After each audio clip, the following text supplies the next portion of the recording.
आज का पहला प्रश्न है कि सूची 1 और सूची 2 के सुमेलित कीजिए और नीचे दिए गए कूट का प्रयोग करके हुए सही उत्तर का चयन कीजिए। कि नाट्य शास्त्र पुस्तक किसने लिखी,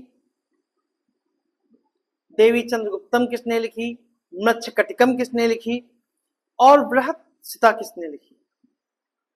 तो इसको सुमेलित करना है, तो इसके लेखक कौन है। ठीक है, तो अगर हम नाट्य शास्त्र की बात करें तो नाट्य शास्त्र के जो लेखक हैं, ठीक है, नाट्य शास्त्र के जो लेखक हैं वो भरत मुनि।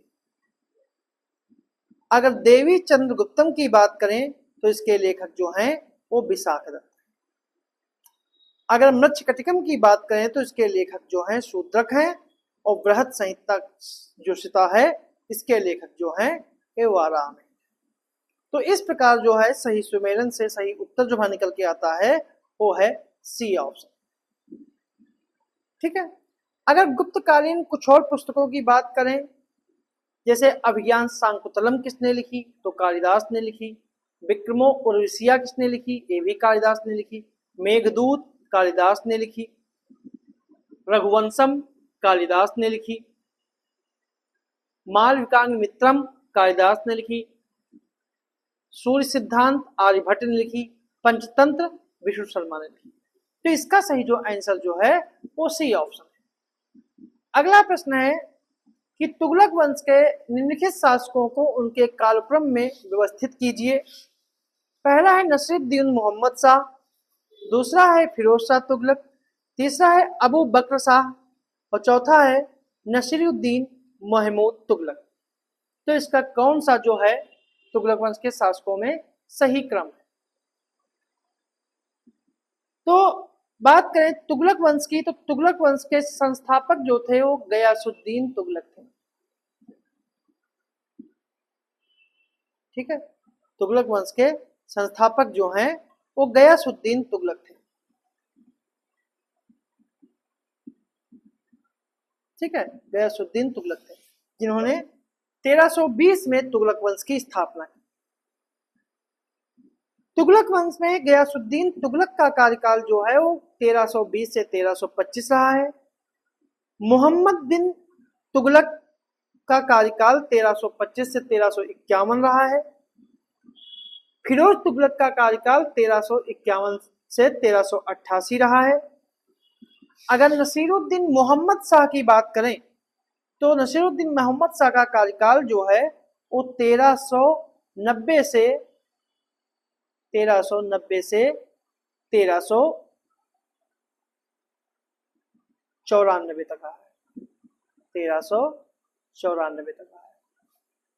अगर फिरोज तुगलक की बात करें तो फिरोज तुगलक 1351 से 1388 1351 से,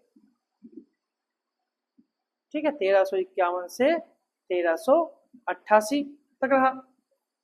और अबू बकर शाह जो है अबू बकर शाह जो है 1389 से 1390 और नसीरुद्दीन महमूद तुगलक ये 1390 से 1394 तक रहा है। ठीक है, तो इसका सही जो आंसर है वो आपका है इस प्रकार सी ऑप्शन।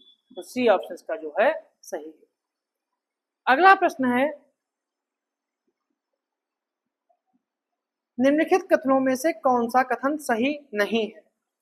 कि बलबन के द्वारा सर्वप्रथम सैन्य विभाग का गठन किया गया जिसे दीवाने अर्ज के नाम से जाना गया। दीवाने अर्ज का अंतिम प्रमुख अमीर खुसरो का नाना इमादुल मुल्क रावत था। तीसरा है नसीरुद्दीन बुगरा खां दिल्ली के सुल्तान गयासुद्दीन तुगलक का पुत्र था, गयासुद्दीन बलबन का पुत्र था और बलबन ने अपने प्रत्येक इक्ता यानी सूबा में और जनसाधारण के बीच बरीद यानी मुख्य संवाददाता की नियुक्ति की थी। तो इसमें कौन सा कथन जो है वो गलत है। तो इसका सही जो आंसर है वो है बी ऑप्शन कि दीवाने अर्ज का अंतिम प्रमुख जो था वो अमीर खुसरो का नाना इमादुल मुल्क था। तो ये अंतिम प्रमुख नहीं था, दीवाने अर्ज का पहला प्रमुख जो था वो अमीर खुसरो का नाना इमादुल रावत था जो पहले रावत ए अर्ज हुआ करता था। ठीक है, तो यही कथन जो है वो सही नहीं है।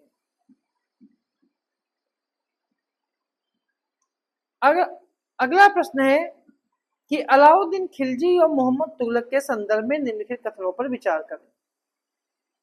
अलाउद्दीन खिलजी और मोहम्मद बिन तुगलक के संदर्भ में कि दोनों राजाओं का राज्याभिषेक बलबन के लाल भवन में हुआ था। दोनों ने योग्यता के आधार पर पदों का आवंटन किया था। इब्न बतूता के अनुसार दिल्ली का सुल्तान मोहम्मद बिन तुगलक विश्व के 4 सर्वाधिक शक्तिशाली शासकों में से एक था। तो इनमें कितने कथन सही हैं? केवल 1, केवल 2, सभी 3 या केवल 3 या फिर सभी 4। तो जो इसका सही जो आंसर है वो आपका है सी ऑप्शन, किसके केवल 3 कथन जो हैं वो सही है। अलाउद्दीन खिलजी और मोहम्मद बिन तुगलक दोनों का राज्याभिषेक जो है वो लाल भवन में हुआ था, ये पूर्णतः सही है। दोनों ने योग्यता के आधार पर ही पदों का आवंटन किया, ये भी सही है। दोनों ने ही खुम्स में से 80% राज्य का हिस्सा माना। दोनों ने ही गृह कर और चारागाह को वसूला। इब्न बतूता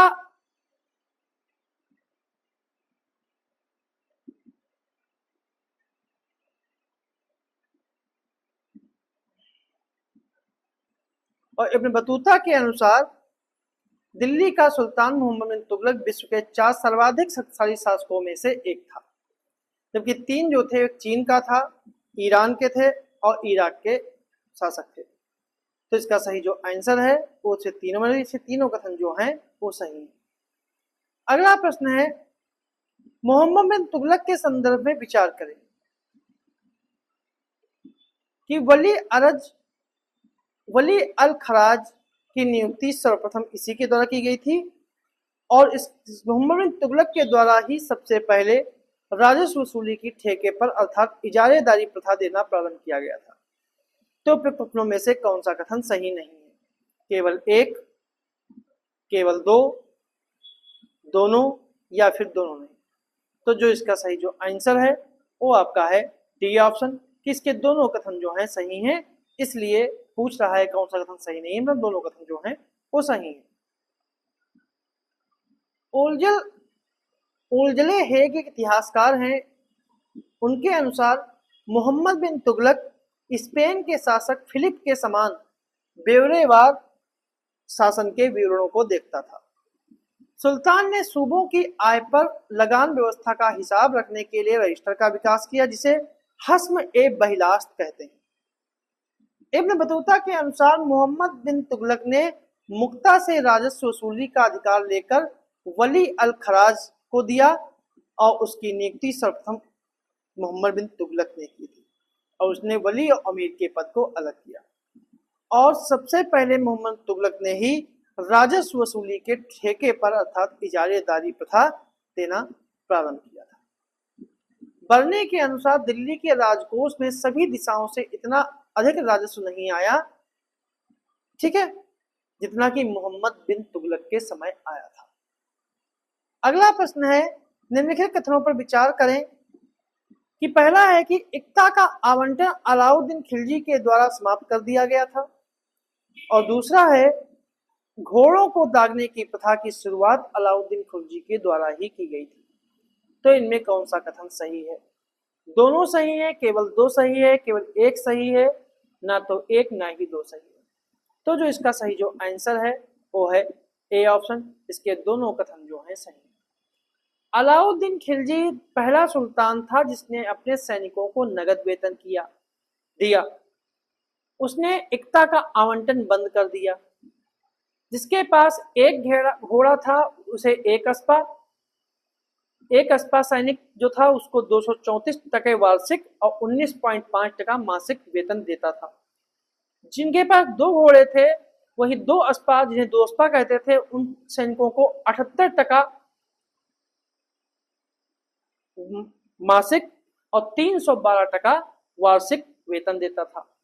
घोड़ों को दागने और सैनिकों का हुलिया रखने की शुरुआत सबसे पहले अलाउद्दीन खिलजी ने की थी और इस प्रक्रिया से गुजरने वाले सैनिकों को सरकारी भाषा में मुरत्तब कहते थे, मतलब कि उनका हुलिया और घोड़ों को दागने की जो प्रथा थी उससे जो कोई सैनिक गुजरता था उसे मुरत्तब कहते थे। अलाउद्दीन ने राजधानी में बड़ी और स्थायी सेना रखी।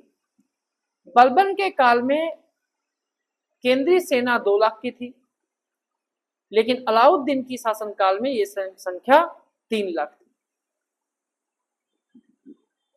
अलाउद्दीन खिलजी से पहले जो युद्ध में जो खुम्स थे यानी लूट का जो धन था उसमें 20% हिस्सा राज्य का होता था अलाउद्दीन खिलजी से पहले और 80% सैनिकों का होता था। अलाउद्दीन खिलजी ने उल्टा कर दिया, 80% राज्य का कर दिया, 20% जो है उन्होंने सैनिकों का कर दिया। तो ये थे हमारे आज के कुछ प्रश्न।